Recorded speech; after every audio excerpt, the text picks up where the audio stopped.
Transformers no funciona en live action. Sí. Suena a algo muy polémico y que no todos pueden compartir, pero desde mi punto de vista creo que es el principal problema por el cual no siempre podemos ver historias bien desarrolladas con muchos personajes en las películas live action de Transformers. ¿Quieren conocer mi punto de vista? Pues empecemos nomás. Punto 1. No se pueden usar muchos personajes y ejecutarlos bien. Principalmente la razón por la cual digo esto es porque, no necesariamente no se puedan contar historias buenas. Puesto a que Bumblebee por ejemplo es una muy buena película y está ejecutada de forma decente, solo que como habían muy pocos personajes en la película por eso se pudo contar una muy buena historia. Cosa que no pasó del todo con las películas del Bayverse o mismo con Transformers 7. Puesto a que en las películas de Bay, si bien no eran 200 personajes los que había no eran del todo bien ejecutados salvo Optimus Obi. Y estos solamente tenían tiempo en pantalla, más no una utilización buena y bien ejecutada del personaje como tal, no tenemos la misma caracterización de personajes que hay en Transformers 1 con el Bayverse, aunque sea con los pocos personajes que se aparecen mucho en pantalla. Y lo mismo podría aplicar para Transformers 7. Que si bien tiene poquitos personajes solamente destacan Mirage, Optimus y a lo mucho capaz que Razor. Y más o menos Scourge. Los demás quedan en un segundo plano y no hacen mucho. Y tú me dirás. Pero no tiene nada de malo tener personajes con tiempo en pantalla. Por supuesto que no tiene nada de malo, solo que no se pueden sacar todo el jugo a los personajes con el live action, a menos que uses a muy pocos personajes, como si pasó en Bumblebee. Es decir, no tenemos personajes que estén desarrollados en una película live action porque no les dan tiempo en pantalla suficiente como para hacerlo y esto es debido a... Punto 2. El presupuesto del CGI y la banda sonora.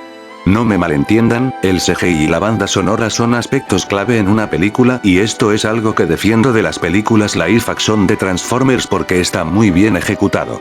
O bueno, al menos en el Bayverse y Bumblebee, porque en Transformers 7 el CGI disminuyó de calidad y la banda sonora estaba apenas decente, pero se entiende por ser la película con más Transformers en pantalla, al menos en tiempo de pantalla claro está.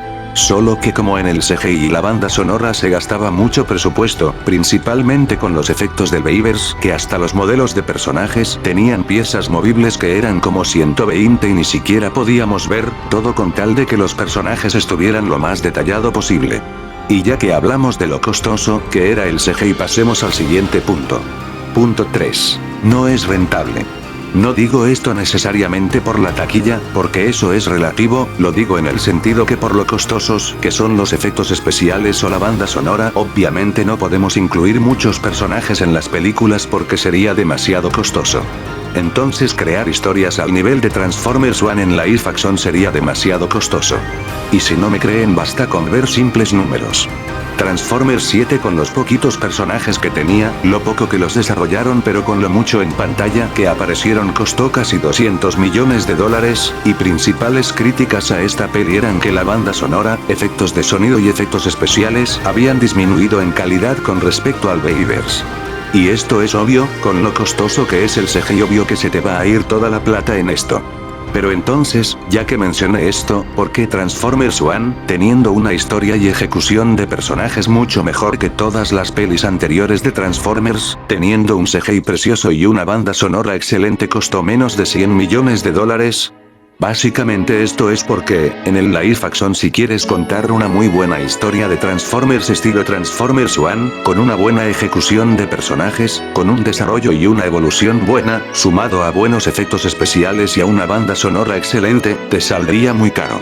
Justamente esto me lleva al siguiente punto y es que... Punto 4. La animación es más conveniente. Con tan solo ver el caso de Transformers 1 ya se puede ver una película animada con todo lo bueno que tiene Transformers 1, que ya mencioné hace poquito no costó ni 100 millones de dólares y pudiste contar una historia muy buena. En el caso de querer hacer una historia más ambiciosa financieramente no sería tan costoso, de tan solo imaginar que en una película estilo Transformers 1 se quiera meter a Unicron Primus y todo lo místico de Transformers como mucho podría costarte capaz 200 millones de dólares. Pero estás contando tremenda historia. Y en el caso que quieras hacer un universo cinematográfico de Transformers, como pensaba hacer Hasbro con Transformers 5, es mucho más conveniente en la animación.